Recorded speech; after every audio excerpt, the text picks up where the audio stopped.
Smart saving plan తో మీ ఆత్మీయులకు ఉజ్వలమైన సురక్షితమైన జీవితం అందించండి. టాటా ఏఏతో ఇది సాధ్యం.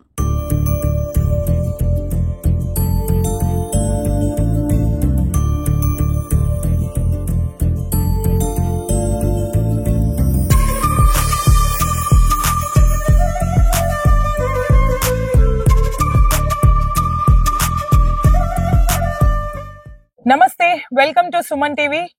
భారీగా వర్ష సూచన ఉన్నందున ఇక్కడ మహారాష్ట్రకి మన తెలంగాణకి బార్డర్ అయినటువంటి యంచ బ్రిడ్జ్ మీద ఉన్నాము. బాసర గంగకి ఈ బ్రిడ్జ్ మీదుగానే మనం వెళ్ళాలి. అయితే ఇక్కడ చూడండి, గోదావరి నది పొంగి పొర్లుతుంది. మనకు ఐఎండి ఇచ్చిన వాతావరణ శాఖ ఇచ్చిన వివరాల ప్రకారం రానున్న 3 రోజుల్లో తెలంగాణలో వాయుగుండం ప్రభావం వల్ల చాలా భారీ నుంచి అతి భారీ వర్షాలు పడే సూచనలు ఉన్నట్టుగా వాతావరణ సూచన తెలిపింది. అయితే 10 జిల్లాల్లో నేటి నుండి భారీ నుంచి అతి భారీ వర్షాలు కురుస్తాయని, ఈ వాయుగుండం శనివారం దక్షిణ ఒడిశా నుంచి ఉత్తరాంధ్ర తీర ప్రాంతాలు దాటే అవకాశం ఉందని చెప్తున్నారు.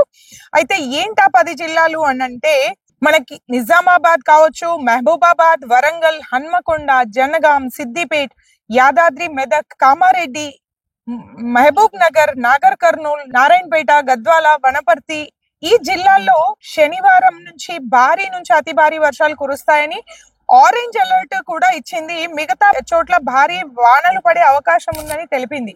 అయితే ఇక్కడ చూసుకుంటే మనకి నిజంగానే మేఘాలు ఒక రేంజ్ లో కప్పి ఉన్నాయి. నిమిషాల్లో వర్షం దంచి కొడుతుంది. మేము ఇప్పుడు స్టార్ట్ అయిన పొజిషన్ లో మీరు చూడొచ్చు, అప్పటికప్పుడు మేఘావృతం అయిపోయి వర్షం ఒక రేంజ్ లో కొడుతుంది. మబ్బులు చూసుకుంటే మొత్తం చుట్టూ నల్ల మబ్బులతో కమ్మేసింది వెదర్. మేము స్టార్ట్ అయినప్పుడు ఎండగా ఉంది, మేము ఇక్కడికి చేరే లోపే ఫుల్ గా మేఘాలు వచ్చేసినాయి. ఇప్పుడు కొంత గరువు వచ్చింది. సో దాని మూలంగానే ఈ వాతావరణం ఉంది. ఇప్పుడు ఈ సిచ్యువేషన్ చూసుకుంటే ఇది రాత్రి, ముఖ్యంగా చెప్పాలనుకుంటే ఇక్కడ ఆల్రెడీ మహారాష్ట్ర బార్డర్ కాబట్టి ఇక్కడ ఆల్రెడీ రాత్రి వర్షం పడింది అని చెప్తున్నారు. చాలా చాలా గట్టిగా రాత్రంతా వర్షం పడింది. అండ్ గోదావరి చూసుకుంటే మార్నింగ్ నుంచి ఇప్పటి వరకు కొంతవరకు తగ్గింది అని చెప్తున్నారు ఇక్కడ. బట్ ఇక్కడ వచ్చేసి మళ్ళీ ఈ మేఘావృతమైన ఆకాశాన్ని చూస్తా ఉంటే మళ్ళీ రాత్రి పెరిగే విధంగా ఉంది. చూడండి, ఒకసారి చూసుకుంటే అటువైపు మొత్తం నల్లగా మేఘాలు కమ్మేసుకున్నాయి. ఎక్కడ కూడా అసలు వర్షం పడదు ఏమో అని అనిపించేట్టుగా లేదు. చుట్టుపక్కల మొత్తం అదే సిచ్యువేషన్ ఉంది. సో అవసరం అయితేనే తప్ప బయటకి రావద్దు అని చెప్తున్నారు. అండ్ బాసర విచ్చేయాలి అనుకుంటే మాత్రం కొంచెం ఆలోచించి అలర్ట్ ని దృష్టిలో పెట్టుకొని మీరు రావాలి. ఎందుకంటే గోదావరి పొంగి పొర్లుతుంది. అలాగే సిపి సాయి చైతన్య గారు కూడా వచ్చి ఇక్కడి సిచ్యువేషన్ ని ఎలా ఉంది అనేది నోటీస్ చేశారు. అండ్ అప్రమత్తంగా ఉండాలి అని అధికారులకి సూచించారు. ఇంకా భారీగా వర్షం పడితే ఎట్లాంటి సమస్యలు ఎదుర్కొంటాము అనే దాని మీద దృష్టి సాధించారు. అయితే ఇక్కడ చూసుకుంటే మనం ఖచ్చితంగా గోదావరి ఉద్రిక్తంగా ప్రవహిస్తుంది. అసలు ఆల్మోస్ట్ మనం పుష్కర్ ఘాట్ కి వెళ్తే గనక మనకి క్లియర్ గా సీన్ అర్థమైపోతుంది.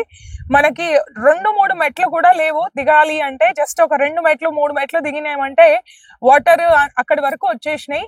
సో బ్రిడ్జ్ కి కూడా మీరు విజువల్స్ లో చూస్తున్నట్టయితే కనిపిస్తుంది, బ్రిడ్జ్ కి ఎంత గ్యాప్ లో వాటర్ ప్రవహిస్తుంది అనేది దృష్టిలో పెట్టుకోవచ్చు.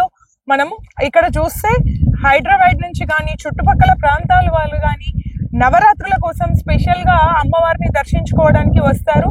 సిచ్యువేషన్ ని కనుక్కొని మాత్రమే రండి. ఇప్పుడైతే ఓకేగా ఉంది, రావచ్చు. కానీ ఇక్కడ నుంచి మళ్ళీ పెరిగితే గనక తప్పకుండా దీని మీద మనం ఒకసారి ఎంక్వైరీ చేసుకుని రావాలి. వర్షం అయితే సూచన చాలా ఉంది. మనకి ఇక్కడ నవీపేట్ పోలీస్ స్టేషన్ నుంచి డిపార్ట్మెంట్ వాళ్ళు ఉన్నారు, మనం వాళ్ళని అడిగి తెలుసుకుందాం. సార్ చెప్పండి, ఎట్లా ఉంది వాటర్, నీటి ఉద్రిక్తత ఎలా ఉంది? అండ్ ఈ చుట్టుపక్కల ఇక్కడ చూసుకుంటే పంటలు ఆల్మోస్ట్ సగం మునకకు వచ్చేసినాయి. ఎట్లా ఉంది సిచ్యువేషన్, మీరు ఎలా చూస్తున్నారు?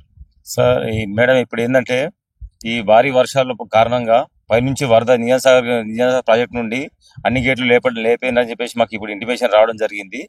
అందుకోసమని ఇక్కడ పక్కన ఉన్న చుట్టుపక్కల ఉన్న ఈ నది పక్కన ఉన్న విలేజెస్ కానీ వాళ్ళ పంట పొలాలు కానీ అక్కడ మునిగిపోతుంటే మేము విజిటింగ్ చేయడానికి రావడం జరిగింది. ఏదైనా ప్రమాదం జరిగితే వాళ్ళని ఇమీడియట్లీ షిఫ్ట్ చేయడానికి మేము అనుకూలంగా ఇక్కడ ఫ్లడ్ టీమ్ గా మేము ఫామ్ అయ్యి ఇక్కడ అందరికి అవేర్నెస్ ప్రోగ్రామ్స్ పెట్టేసి అక్కడ ఉన్న అన్ని ఏరియాలు ఎప్పటికప్పుడు చెకప్ చేస్తున్నాం మేడం. ప్రతి ఒక్కరికి సురక్షిత ప్రాంతాలకు తరలించాలనే ఉద్దేశంతో ఇక్కడికి రావడం, మా పై అధికారులు కూడా రావడం జరిగింది, వచ్చి విజిటింగ్ చేయడం, మా సిపి గారు కూడా రావడం జరిగింది ఇక్కడికి, వాళ్ళు కూడా వచ్చి విజిటింగ్ చేయడం జరిగింది మేడం. మేము కూడా అందరికి ప్రతి ఒక్కరికి కూడా సురక్షితంగా ఉంచాలనే ఉద్దేశం మాది. వాళ్ళ మన ప్రాణాలు కాపాడాలనే ఉద్దేశంతోనే మా పోలీసు ఆల్వేస్ 24 గంటలు పనిచేస్తున్నాం మేడం. ఓకే సార్, మీరు చెప్పండి. అయితే ఇక్కడ ఈ టైంలో కూడా నిన్న నిర్మల్ నుంచి వచ్చిన ఒక వ్యక్తి సూసైడ్ చేసుకోవడానికి ట్రై చేసిండు అండ్ మీ నవీపేట స్టేషన్ లోనే ఆయన కౌన్సిలింగ్ ఇచ్చి తల్లిదండ్రులతో పంపించారని తెలిసింది. ఇంకా అట్లాంటి సిచ్యువేషన్స్ ఈ వెదర్ లో కూడా జరుగుతున్నాయా? అట్లాంటిది ఏం లేదు మేడం. నిన్న వాళ్ళ ఇంట్లో గొడవ అయింది. గొడవ అయితే వాడు మానసికంగా ఇదైపోయి వచ్చి దుగ్గడానికి ట్రై చేస్తే మా ఎంఆర్ఓ గారు వచ్చి మా పోలీస్ స్టేషన్ లో అప్లై చేస్తే ఆయన కౌన్సిలింగ్ ఇచ్చి నేను పంపించినాం. అంతే మేడం. అయితే మేము ఇప్పుడు ఎందుకు వచ్చినాం అంటే ఇక్కడ వరద పరిస్థితి ఎట్లా ఉంది ఒకసారి మా పై అధికారులు మా ఎస్ఐ గారు చూసినామంటే ఇక్కడ వచ్చినాం మేడం. అంతే మేడం. సో ఇక్కడ ఎప్పటికప్పుడు సిచ్యువేషన్ ని గమనిస్తూనే ఉన్నారు పోలీసులు.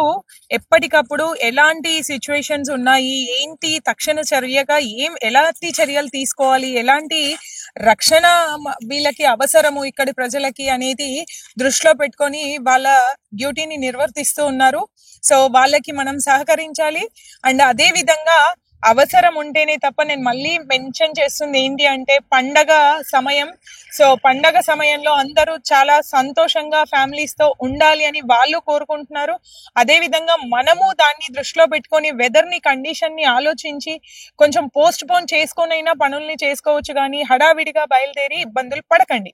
సో ఇప్పుడు మనము యాక్చువల్ గా గుడికి వెళ్ళాలంటే గంగ దగ్గరికి వెళ్ళి కాళ్ళు కడుక్కొని గుడికి వెళ్తాము. అయితే గంగ నుంచి గుడికి వెళ్లే రూట్ లో కూడా కంప్లీట్ వాటర్ ఫామ్ అయిపోయినాయి. అక్కడ మొత్తం అడ్డుగా వేసేసిరు బ్యారిగేట్లు, వెళ్ళడానికి లేదు.